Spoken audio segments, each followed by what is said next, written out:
So part 2 na guys sa ating Davao to Malita vlog. Still on board Norbelijon Transit 3316. So paalis na po tayo sa terminal ng 80 Sulop. Yung pangalawang terminal ng Sulop, Davao del Sur. So proceeding na po tayo nito sa Malalag.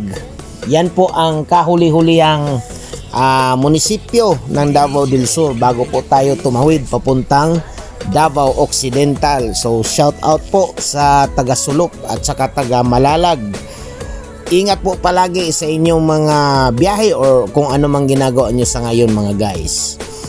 So nakikita natin sa video guys, malaki na po talaga ang pagbabago ng kalsada, no?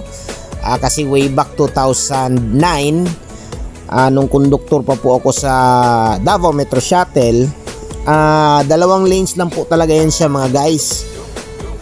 Yung bagong kalsada, yung outermost lanes magkabilaan, gravel type lang po yan siya na road shouldering. So malaki talaga yung pagbabago nung kapanahunan ni Pinoy. Although hindi ako fan ni Pinoy guys ha. Siya kasi yung nag-initiate na gawing 4 lanes ang mga main roads ng buong Pilipinas. So yan din yung isa rin sa quote-unquote malaking contribution niya during his presidency. So hindi ko na hindi kasi ako bumalik dito sa Malita after pag-exit ko sa Davao Metro Shuttle kasi nga na-assigned ako sa Leyte. And then syempre hindi ko na magamit yung ID ko na makalibre ako ng sakay. Ganyan po talaga ang isang privilege pag conductor ka ng isang bus company mga guys, ano? Yan ang tinatawag namin na plus. Kumbaga, kung nakasakay kami sa halimbawa sa kabilang bus company, makakalibre kami. Ganon din sila pag sumakay sa bus company na pinagsisilbihan namin or pinagjujutihan namin mga guys. So kaunting kaalaman lang po yan.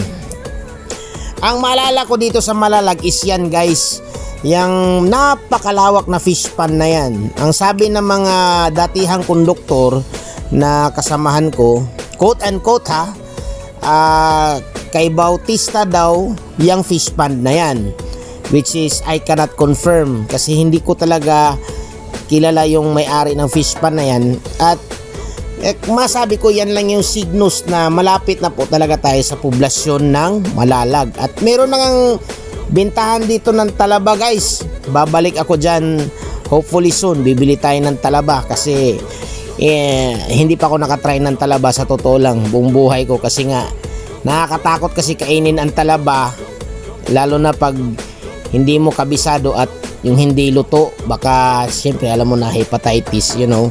I'm not discouraging you guys. Bili kayo ng talaba dyan. Baka masarap, di ba? And with that, malapit na po tayo sa poblasyon ng Malalag. Another trivia mga guys. Kung papunta kayo ng Gensan, still way back 2009, 2008, 2007, or 2010s, ang Malalag ginagawang parang angkurahe ng mga foreign vessels. At meron ding pantalan or port ng Malalag guys. Sa ngayon wala na pong nag-aangkurahe na vessels dyan sa Malalag kasi medyo patago siya guys, and then medyo malalim kasi yung level ng tubig dagat dyan sa na yan, parte ng Malalag. Kaya maraming mga vessels dyan nag-aangkurahe waiting for their trip. And malapit na po tayo sa kanilang terminal. Papasok na po tayo dito sa kalyeng ito. I don't know kung anong street ito guys ha, kasi wala namang nakalagay na pangalan eh. Pero ito po yung access road papunta ng terminal ng Malalag. At nagbago na rin guys, simentado na lahat. Dati malubak-lubak pa yan. And yan po ang terminal ng Malalag. Although dyan lang kami nagpark sa ngayon kasi ginawang parang, kung sa Bisaya pa, tabo. May mga tiyanggi-tiyanggi ba? Siguro araw ng tabo yun nung pumunta ako dyan nung Miyerkules on my rest day mga guys. At walang paligoy-ligoy pa, paalis na rin kami from Malalag. Papunta na po kami sa bayan ng Santa Maria or SM, sa bayan ng Davao Occidental. to give you an idea guys, ang Davao Occidental ay isa sa mga bagong shall we say provinces na kinreate. Kasi sa totoo lang, ang Davao del Sur kasi guys, napakalapad. Isipin mo, magmula Santa Cruz hanggang Jose Abad Santos. Ang layo nun. So, siguro na-feel siguro ng mga LGU na kailangan na sigurong i-split yung parte ng Davao Occidental. Yung kinreate nila ngayon like Santa Maria, Don Marcelino, Malita, at saka Jose Abad Santos. Pati rin yata yung isla na tinatawag nilang Sarangani. I don't know kung munisipyo pa ba yun or part pa rin ng Jose Abad Santos. Hopefully nga, since itong kalsadang ito is all the way going to Jose Abad Santos, sana masimento na talaga siya. Kasi malaki ang potensyal ng Jose Abad Santos guys na maging tourist spot. Kasi magaganda pa yung mga beaches doon. Kasi medyo virgin-ish pa siya kasi ika nga wala pa kasi masyadong sasakyan doon guys, puro 4-wheel drive pa yung ginagamit na sasakyan going to Jose Abad Santos kasi napakapangit ng kalsada daw. Meron ngang times na mga taga Jose Abad Santos pag pumupunta ng Davao City, sumasakay sila ng lancha tapos dadaong dyan sa Santa Ana Wharf doon sa Davao. And nandito na po tayo sa boundary ng Davao del Sur and Davao Occidental. So technically guys, nandito na po tayo sa bandang munisipyo ng Santa Maria. Pero hindi ko po alam kung anong barangay ito ng Santa Maria mga guys. Ang pagkakaalam ko lang is yung isa sa pinakamagandang scenic way dyan sa papuntang Malita is yung tinatawag nila na through cut.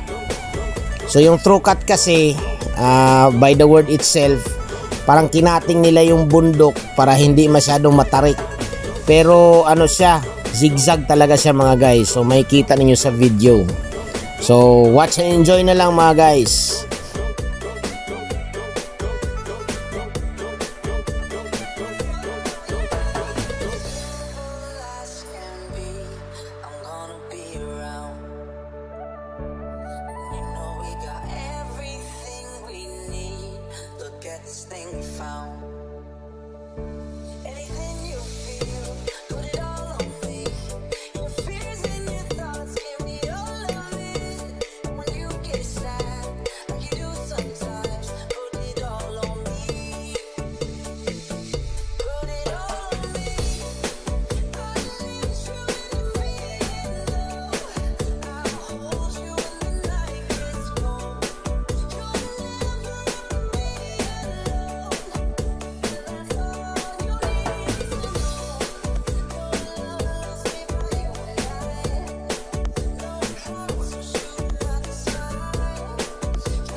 And andito na po tayo sa pinakatuktok ng through cut ng Santa Maria, Davao Occidental.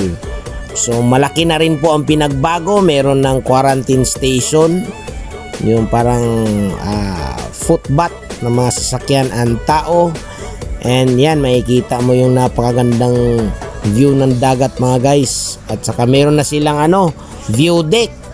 Isipin mo yan, dati walang ganyan mga guys So hopefully makabalik tayo dyan mga guys. Hopefully soon magpitik-pitik tayo yung bus na paliko paakyat doon. Ang ganda, tapos matiming mo yung pangalan ng Santa Maria. Wow! So another collection yan sa ating pitik album. Hopefully soon mga guys. Marami pa po tayong gagawin ng mga pitiks ika nga, lalo na sa mga scenic highway sa lugar natin. Uunahin ko muna siguro yung yung banda sa may Baluyan, sa parte pa rin ng Malalag, Davao del Sur. Yun guys, papuntang Jensan po yun.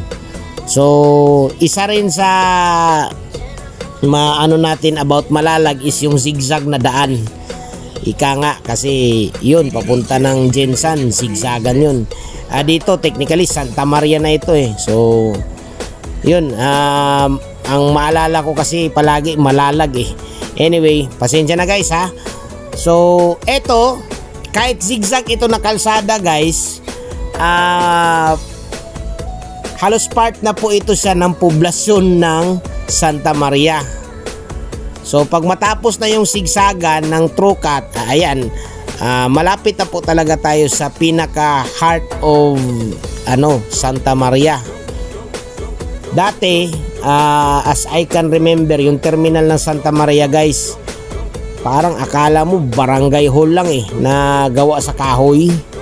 Tapos yung bayaran namin ng terminal fee nasa highway, parang may ticket booth na kubo. Ngayon binago na po nila yung terminal mga guys. Konkreto na po at saka meron na po siyang pangalan.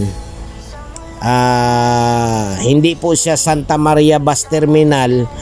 Pangalan to ng isang tao guys eh. I don't know kung bakit ganun ka-significant, pero sa mga taga Santa Maria, bakit ganito po ang pangalan ng terminal ninyo mga guys?